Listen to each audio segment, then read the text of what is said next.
నూలు నూలులో శతాబ్దాల గౌరవం, పట్టు పరంపరకు ప్రతీక, సంప్రదాయానికి శాశ్వత చిరునామా సఖీ. నమస్తే అమ్మా. నమస్తే అమ్మా. అమ్మా, రాముడికి హనుమంతుడికి ఉన్న సంబంధం, ప్రేమ ఎందుకంత అంటే రామా అని పిలవగానే నన్నే రమ్మన్నట్టు వచ్చేస్తాడు ఈయన హనుమంతుడు. రామ అంటే ఆయనే వస్తాడు, రాముడి కన్నా ముందుంటాడు. హనుమ వేదాంగవేత్త. రామ శబ్దానికి ఉన్నటువంటి అర్థాన్ని, వేదంలో ఉన్నదాన్ని ఆయన ధ్యానం చేశాడు అని కొన్ని గ్రంథాలు చెప్తాయి. అందువల్ల రాముడిని చూడగానే గుర్తుపట్టాడు. వచ్చిన వాడు ఎవడో తెలియదు కదా. ఋష్యముఖ పర్వతం మీద నుండి చూసి భుజాన విల్లుంది గనక ఆ ఇద్దరు వస్తున్నారు, వీళ్ళు తప్పకుండా వాలి పంపించినటువంటి వాళ్ళు అయ్యుంటారు నన్ను చంపడానికి అని భయపడ్డాడు సుగ్రీవుడు. హనుమ వెంటనే ఎందుకు తొందరపడతావు, తెలుసుకుంటే సరిపోతుంది, అనవసరంగా నువ్వు కంగారు పడద్దు అని చెప్పి హెచ్చరిస్తాడు. ఈ మాట చెప్పింది నువ్వే గనక వచ్చిన వాళ్ళు ఎవరో కొనుక్కోమని పంపిస్తాడు. పంపిస్తే ఈయన వెళ్ళాడు. వెళ్ళి తన సహజ వేషంలో కాకుండా ఒక భిక్షుక వేషంలో వెళ్ళాడు. భిక్షుకుడు అంటే ఈ రోజుల్లో లాగా బిచ్చగాడని కాదండి అర్థం. భిక్షాటన జీవనోపాధిగా కలిగినవాడు. భిక్షాటన ఎవరికి జీవనోపాధి అంటే ఎవరైతే ఇంట్లో వంట చేసుకోకూడదో వాళ్ళకి జీవనోపాధి, అంతేగాని గతి లేక బిచ్చమెత్తుకోవడం కాదు అది. ఎవరు ఇంట్లో వంట చేసుకోరు, పొయ్యి వెలిగించరు, అగ్నికార్యం కూడా చెయ్యరు అంటే పెళ్లి కాని వాళ్ళు, బ్రహ్మచారులు. వాళ్ళు సన్యాసులు చెయ్యరు. అందుకే పెళ్లిలో ఏం చేస్తారు, లాజహోమం అని చేయించి అప్పుడే అన్నం వండిస్తారు. అప్పటిదాకా అగ్ని ముట్టరు వాళ్ళు. ఇంట్లో నిత్యాగ్నిహోత్ర కుటుంబంలో కూడా పెళ్లి అయితే తప్ప అగ్నిహోత్రం చెయ్యరు. అదే ఒకప్పటి పద్ధతులు అవన్నీ. అందుకే పెళ్లిలో అదొకటి లాజహోమం అని ఒక కార్యక్రమం మిగిలిపోయింది. అది అప్పట్లో అన్నమాట. ఇంక పెళ్ళి అయింది గనక వీడు నిత్యాగ్నిహోత్రం చెయ్యొచ్చు, అగ్నిహోత్రం చెయ్యొచ్చు గనక చక్కగా వంట కూడా చేయొచ్చు. అంచేత అన్నం వండుతూ భార్య భర్త ఇద్దరు కలిసి అన్నం వండేటటువంటి కార్యక్రమం చేయిస్తారు. నాకు మొదట్లో అర్థమయ్యేది కదా, ఏంటి ఈ బొమ్మల పెళ్లిలాగా ఆటల్లాగా, చిన్నప్పుడు ఇవన్నీ చూసేవాళ్ళం కదా, బొమ్మలాటల్లాగా ఉన్నాయి ఏమిటి, పెళ్లి కూతురు పెళ్లి కొడుకు చేత అన్నం వండించటం, ఇదొక బొమ్మలాటలాగే అనిపించేది. కానీ విషయం అది కనుక భిక్షుకులు అంటే ఎవరైతే ఇంట్లో వంటలు చెయ్యరో వాళ్ళు, పొయ్యి వెలిగించని వాళ్ళు, అంటే సన్యాసులు, బ్రహ్మచారులు వాళ్ళు. ఆ వేషం వేసుకుని వెళ్ళాడు. ఆ వేషం వేసుకుని వెళ్ళినటువంటి వాడు రాముణ్ణి చూడగానే తను భిక్షుకుడు అన్న సంగతి మర్చిపోయాడు, భిక్షుక వేషం వేసుకున్నా అన్న సంగతి మర్చిపోయాడు. ఆయన గుర్తుపట్టాడా? కాదు, ఆయన గుర్తుపట్టడం కాదు, ఈయన గుర్తుపట్టాడు రాముణ్ణి. మరే గుర్తుపట్టేటప్పటికీ తన వేషం సంగతి తను మర్చిపోయి సత్యమే చెప్పేశాడు. మీరెవ్వరు అని అడిగాడు. అసలు అడిగినప్పుడే రాముడు లక్ష్మణుడితో చెప్పాడు, ఇతడు ఋగ్వేదంలో చదివినవాడు, యజుర్వేదంలో పండితుడు, సామవేదంలో పండితు, అథర్వణవేదం చదివినటువంటి వాడు, 9 వ్యాకరణాలలో పండితుడై ఉంటాడు, అన్ని శాస్త్రాలు తెలిసిన వాడై ఉంటాడు. ఎందువల్ల అంటే అతడు మాట్లాడినటువంటి మాటల్లో ఒక్క అక్షర దోషం లేదు, ఒక వ్యాకరణ దోషం లేదు, కాకుపు దోషం లేదు. కాకు అంటే ఎక్కడ స్ట్రెస్ ఇవ్వాలో అక్కడ కాక వేరే చోట స్ట్రెస్ ఇవ్వడం. మాటలో దేని మీద ఊనికి పెట్టామో అది అర్థం మారిపోతుంది కదా. నువ్వు వచ్చావా అన్నదానికి నువ్వు వచ్చావా అన్నదానికి ఎంత తేడా ఉంది. దాన్ని ఇంటోనేషన్ కాకు అంటారు. అలా తేడా లేదు. గొంతు పీలగా లేదు, గొంతు బొంగురుగా లేదు, నెమ్మదిగా మాట్లాడలేదు, అలా అని వేగంగా మాట్లాడలేదు, సాగదీయలేదు.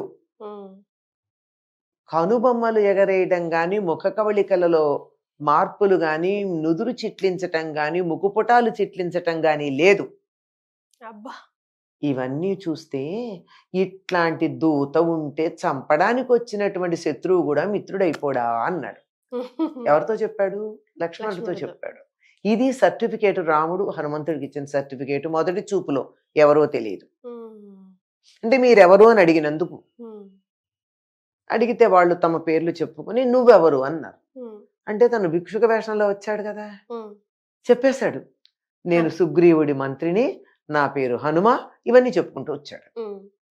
అంటే రాముణ్ణి చూడగానే తాను ఎవరి కోసం ఎదురు చూస్తున్నాడో, ఎవరిని ఇంతకాలం ధ్యానం చేస్తున్నాడో, ఎవరిని గురించి తాను తప్పిస్తూ ఉన్నాడో ఆ దైవం తన కంటబడినట్టయింది హనుమకి. చూడ్డానికి ముందు నుంచే ఉంది. మరి అటువంటి బంధం ఇంకెలా ఉంటుంది? నిజానికి సుగ్రీవుడి మంత్రి ఎవరికి ఎక్కువ విశ్వాసపాత్రుడిగా ఉండాలి? సుగ్రీవుడికే కదా. సుగ్రీవుడికే ఉండాలిగా. సుగ్రీవుడికి విశ్వాసపాత్రుడిగా ఉన్నాడు, అందులో అనుమానమేం లేదు. కానీ రామదూత అయ్యాడు. మరి రాముడు ఈయన్నే ఎందుకు దూతగా ఎంచుకున్నాడు? ఇప్పుడు దక్షిణ దిక్కునే సీత ఉంది అని ఒక చిన్న అనుమానం ఉంది కనుక దక్షిణ దిక్కుకి వెళ్లే వాళ్ళల్లో హనుమ ఉన్నాడు కనుక తను చెప్పదలిచిన సందేశం హనుమకే చెప్పి గుర్తుగా తన ఉంగరం కూడా హనుమకే ఇచ్చాడు. సీత అటుపక్కే ఉంటుందని గ్యారంటీనా? తీసుకెళ్ళి ఎక్కడ పెడతాడు? రావణుడికి అన్ని లోకాల్లోనూ తావు ఉండేటటువంటి చోట్లు ఉన్నాయి కదా, ఎక్కడ పెట్టుంటాడో. కానీ హనుమ వెడితే దొరుకుతుంది అని ఒక నమ్మకం. మొదటి చూపులోనే అనుకున్నాడు కదా ఇట్లాంటి వాడు దూత అయితే ఎంత బాగుంటుంది అని, అందుకని దూతగా పంపించాడు. అది రాముడు హనుమని గురించి మొట్టమొదటి అనుకున్న మాట. హనుమకి రాముడిని చూడగానే తాను ఎవరి గురించి తపస్సు చేస్తున్నాడో ఆ దైవం కనిపించినటువంటి భావన కలిగింది. అది అప్రయత్నంగా కలిగినటువంటిది. ఆ జీవ లక్షణాలు ఒకదాన్నొకటి అలా ఆకర్షించుకున్నటువంటివి. అందువల్ల వాళ్ళిద్దరి మధ్య ఉన్నటువంటి బంధం ఏమిటి అంటే ఇట్లాంటిదని చెప్పలేం. ఆయన రాముణ్ణి తను దాసుడు అని చెప్పి రామదాసుణ్ణి అని చెప్పుకున్నాడు, రామ బంటుని అని చెప్పుకున్నాడు. సరే రామదూత అన్నది తెలుస్తూనే ఉంది. అంతా అయిన తర్వాత నీకు చాలా ఇష్టమైనటువంటి వాళ్ళకి ఈ హారం ఇయ్యమని చెప్పి రాముడంటే సీతాదేవి అందరి వంక చూసి హనుమకి ఇచ్చింది. ఎందుకని? తన ప్రాణం నిలబెట్టాడు హనుమ. చచ్చిపోవడానికి సిద్ధపడిన సమయంలో కదా హనుమ వచ్చి రాముడు ఉన్నాడు, నీ కోసం ఎదురు చూస్తున్నాడు, వస్తాడు అని చెప్పాడు. అంతేకాదు సీత జీవించి ఉందనే మాట చెప్పి రాముడికి ప్రాణం నిలబడేటట్టుగా చేశాడు. ఇద్దరి ప్రాణాలు నిలబెట్టినటువంటి వాడు హనుమ. వాళ్ళిద్దరి ప్రాణాలు నిలబెట్టడమేనా? లక్ష్మణుడు మూర్ఛపోతే సంజీవని తీసుకొచ్చి ప్రాణం నిలబెట్టినటువంటి వాడు హనుమ. హనుమ తలుచుకుంటే చేయలేంది ఏముంది?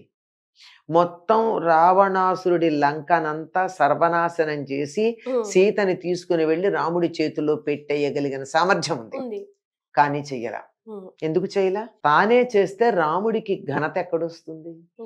రాముడికి కీర్తి రావాలి అని చెప్పి కదా సీతాదేవి కూడా నేను తగలబెట్టగలనరా, కానీ తగలబెట్టట్లేదు. భస్మార్హ తేజస అసందేశత్తు రామస్య తపశ్చానుపాలనాత్ అని చెప్తుంది. అంచేత అది రాముడి పని, రాముడు చెయ్యాలి, కీర్తి రాముడికి కావాలి, నాకు కాదు అని ఆవిడ ఊరుకున్నప్పుడు హనుమ మాత్రం ఎందుకు రాముడికి ఆ కీర్తి రాకుండా అడ్డం పడతాడు? కనుక 3 వంతుల సైన్యాన్ని నాశనం చేసి రావణుణ్ణి గెలిచిన ఘనత రాముడికే కట్టబెట్టడం కోసం వదిలేసి వచ్చాడు. దీనికి మించిన భక్తి ఏమిటమ్మా? హనుమకి అటువంటి భక్తి. అందరూ అయిన తర్వాత ఒక్కొక్కళ్ళకు ఒక్కొక్క బహుమానం ఇచ్చిన తర్వాత ఏ బహుమానం ఇవ్వకుండా మిగిలిన పోయిన వాడు ఎవరో తెలుసా? పట్టాభిషేకం తర్వాత హనుమ. అప్పుడు రాముడు సింహాసనం దిగి వచ్చి హనుమని కౌగిలించుకున్నాడు.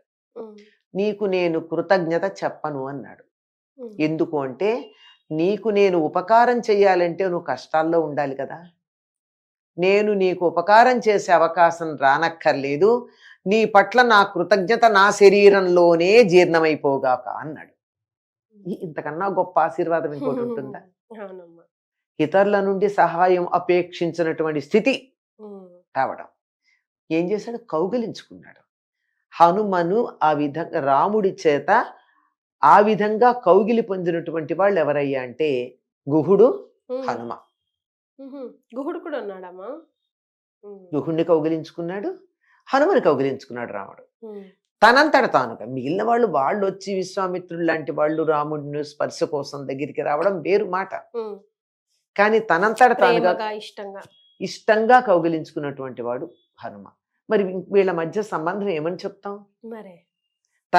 తనకన్నా తన ప్రాణానికన్నా అధికుడు అని హనుమంతుడి గురించి అనుకుంటాడు రాముడు. సీత అంటుంది, నాకు అమృతము విషము కలిపి ఇచ్చావు కదయ్యా అంటుంది. ఎందుకని అమ్మ? రాముడు ఉన్నాడని. ఉమ్, అంటే ఏమైపోయాడో తెలియదు కదా. ఉమ్, తన్ని తీసుకొచ్చాక రాముడిని చంపేస్తే రావణుడు ఉమ్, ఉమ్, తెలియదుగా, ఇన్నాడు రాలేదంటే. రాముడు ఉన్నాడన్న సత్యం చెప్పడం ఒకటి, ఉండి వెనక్కి వెళ్ళిపోయాడేమో అయోధ్యకి తను వదిలేసి, తెలియదుగా. ఉమ్, తన కోసం వెతుకుతున్నాడన్న సంగతి తెలిసినందుకు అమృతం. ఉమ్, రాముడు సీతా విరహంతో బాధపడుతూ ఆహారం కూడా తీసుకోవటం లేదు, ఉమ్, నిద్రపోవడం లేదు, మీద అడవి ఈగలు దోమలు వారితే కూడా దులుపుకోవటం లేదు, వాటిని తోలుకోవటం లేదు, నిద్రాహారాలు మాని ఉన్నాడు అని చెప్పినందుకు అయ్యో నా వల్ల రాముడికి ఎంత కష్టం వచ్చింది అని. అది విషం లాంటిదిట. ఉమ్, అమృతం విషము కల్పించావు కదయ్యా అంటుంది. మరి అటువంటి వాడు నిజంగా ఆయన కట్టిన వారధి ఏమిటి? ఉమ్, సముద్రానికి ఆ పక్క నుంచి ఈ పక్కకి వంతెన కట్టడం అని కాదు, ఉమ్, అది ఒకటి. కానీ అసలైంది ఏమిటి అంటే సీతారాములని కలపడం అనే వారధి చేశాడు. ఉమ్, అది రామదూతగా చేసినటువంటిది. అటువంటి మరి వాడంటే రాముడికి ఇష్టం ఉండదా? ఉమ్, ఉంటుంది. తాను ఎవరి గురించి తలుచుకుంటున్నాడో, ధ్యానం చేస్తున్నాడో, తపస్సు చేస్తున్నాడో, ఎదురు చూస్తున్నాడో అటువంటి రాముడు అంటే హనుమకి ఇష్టం ఉండదా? వాళ్ళిద్దరి ఇష్టానికి ఎటువంటిది అని మనం ఇలా నిర్ణయం చేసి చెప్పలేం. ఆయనది దాస్యభక్తి అని అంటారు, అయ్యుండొచ్చు. భక్తికి పరాకాష్ఠ అయినటువంటిది అని చూస్తే మనకి తెలుస్తుంది. రాముడి మీద ఈగ వాలడానికి హనుమకి ఇష్టం ఉండదు. ఉమ్, రామ అని పిలిస్తే ఏదో ఆ కష్టం ఉండి పిలిచినట్టున్నారు, రాముడి దాకా ఎందుకు వెళ్ళాలి, నేనున్నాగా నేను చేసేస్తానని చెప్పి రామబంటుగా అందరినీ నేను రక్షిస్తానన్నవాడు.